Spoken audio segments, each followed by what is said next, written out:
नमस्कार विद्यार्थी मित्रांनो, गोखले एज्युकेशन सोसायटीच्या केंद्रीय समन्वय समितीतर्फे ऑनलाईन शिक्षण प्रणाली आयोजित करण्यात आलेली आहे. मी श्री जीवन वाघ BYK वाणिज्य महाविद्यालयात 12वी वाणिज्य शाखेत अर्थशास्त्र विषयाचे अध्यापन करत आहे. विद्यार्थी मित्रांनो, प्रकरण क्रमांक 5 बाजाराचे प्रकार तासिका क्रमांक 4मध्ये या सादरीकरणामध्ये आपण अल्पाधिकार म्हणजेच ओलिगोपॉली आणि अल्पाधिकाराचे बाजाराचे वैशिष्ट्ये बघणार आहोत. विद्यार्थी मित्रांनो, अल्पाधिकार ओलिगोपॉली. अल्पाधिकार ओलिगोपॉली या शब्दाची उत्पत्ती ग्रीक शब्द ओलिगोई म्हणजे अल्पसंख्य आणि पॉलिस म्हणजे विक्रेत्या शब्दापासून झालेली आहे.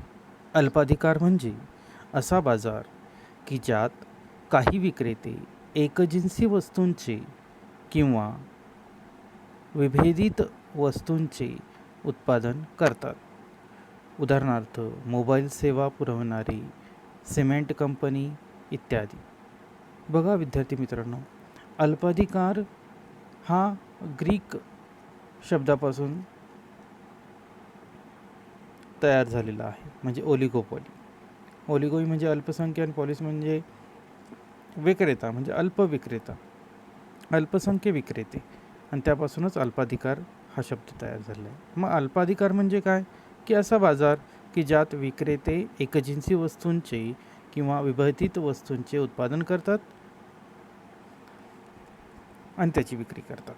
म्हणजेच काय, उदाहरणार्थ देता येईल की मोबाईल सेवा. मग मोबाईलच्या सेवेमध्ये बघा एअरटेल आहे, टाटा आहे, जिओ आहे, या वेगवेगळ्या कंपन्या वेगवेगळ्या वस्तूंची निर्मिती त्यांनी केलेली आहे आणि त्या एजन्सी आहे म्हणजे जे कार्य एअरटेल करतं आहे तेच जिओ करतं आहे, म्हणजे मोबाईल सेवा पुरवण्याचं काम ह्या कंपन्या करत आहेत, म्हणजे त्या अल्पाधिकार वापरतात. अल्पाधिकार बाजाराची वैशिष्ट्ये पुढीलप्रमाणे. पहिलं वैशिष्ट्य काही विक्रेते. अल्पाधिकार बाजारात काही उद्योगसंस्था किंवा विक्रेते असतात.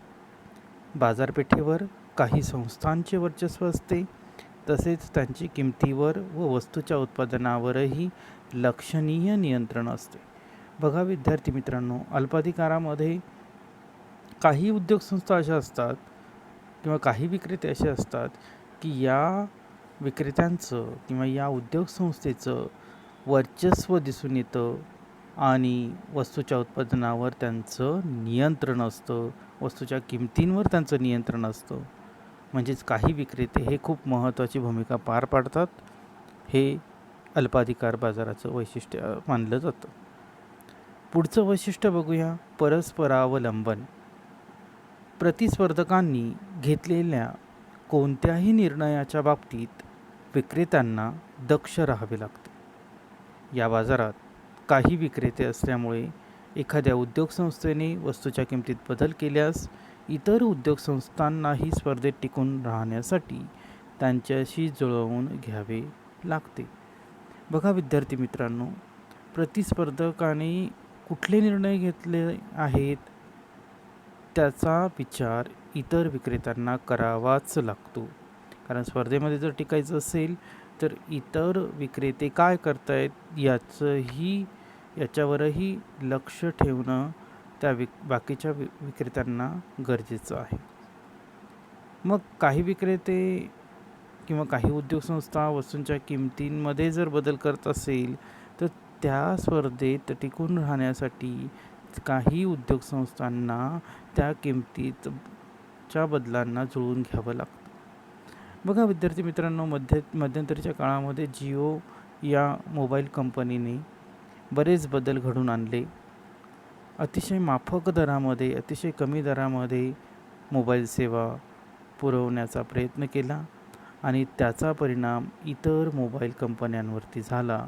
इतर मोबाईल कंपन्यांचेही दर कमी झाले, म्हणजेच त्या स्पर्धेमध्ये टिकून राहण्यासाठी त्यांनी जुळवून घेतले.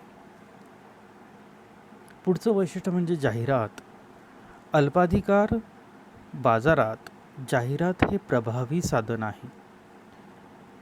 अल्पाधिकारात उद्योग संस्था जास्तीत जास्त बाजारपेठा काबीज करण्याच्या उद्देशाने आक्रमक व आकर्षक जाहिरात मोहीम हाती घेऊ शकते. बघा, अल्पाधिकारामध्ये जाहिरातीला खूप महत्त्वाचं मानलं गेलं आहे, कारण जाहिरात ही प्रभावी माध्यम आहे ग्राहकांपर्यंत पोहोचण्याचं. आणि मग आपण जी उत्पादित केलेली वस्तू आहे ती जर ग्राहकांपर्यंत पोहोचवायची असेल तर अतिशय आकर्षक आणि अतिशय आक्रमक अशी जाहिरात करून आपल्या वस्तूची विक्री घडवून आणण्याचा प्रयत्न अल्पाधिकारामध्ये केला जात असतो. पुढचं वैशिष्ट्य म्हणजे प्रवेशावर निर्बंध. कंपन्या जेव्हा पाहिजे तेव्हा सहजपणे उद्योगातून बाहेर पडू शकतात, परंतु त्यात प्रवेश करण्यासाठी विशिष्ट अडथळ्यांना तोंड द्यावे लागते, जसे की सरकारी परवाना, पेटंट इत्यादी. बघा, प्रवेशावर निर्बंध. वेगवेगळ्या जेव्हा पाहिजे तेव्हा सहजपणे उद्योगातून बाहेर पडू शकतात कंपन्या, पण प्रवेश जर करायचा असेल तर त्यांना सरकारी परवाना म्हणजे सरकारचे नियम जे घालून दिलेले आहेत ते त्यांना पालन करणं गरजेचं आहे. सरकारची परवानगी घेणं गरजेचं आहे. पेटंट असेल तर पेटंट आवश्यक आहे. अशा बऱ्याच गोष्टी ह्या प्रवेश करत असताना लागतात. पुढचं वैशिष्ट्य आहे समानतेचा अभाव. उद्योग संस्थांच्या आकाराच्या बाबतीत असमानता असते. काही आकाराने लहान तर काही मोठ्या असतात. बघा, अल्पाधिकारामध्ये अनेक उद्योगसंस्था असतात, मग काहींचा आकार खूपच मोठा आहे आणि काहींचा खूपच छोटा आहे. या बाबतीत समानता दिसून येत नाही. अनिश्चितता. या बाजारात लक्षणीय विचारात घेण्या इतपत अनिश्चितता असते. अनिश्चितता म्हणजे निश्चित काहीच नसतं, कारण या बाजारात उत्पादकाच्या वर्तनाचे स्वरूप विविध प्रकारचे असते. प्रतिस्पर्धी उद्दिष्टांच्या बाबतीत एकमेकांशी हातमिळवणी करून एकमेकांना सहकार्य करू शकतात किंवा एकमेकांशी संघर्षही करू शकतात. बघा विद्यार्थी मित्रांनो, अनिश्चितता या अल्पाधिकारामध्ये विचारापलीकडे अशी अनिश्चितता दिसून येते, कारण या अल्पाधिकार बाजारामध्ये उत्पादकाच्या वर्तनाचे स्वरूप विविध प्रकारचे दिसून येतात.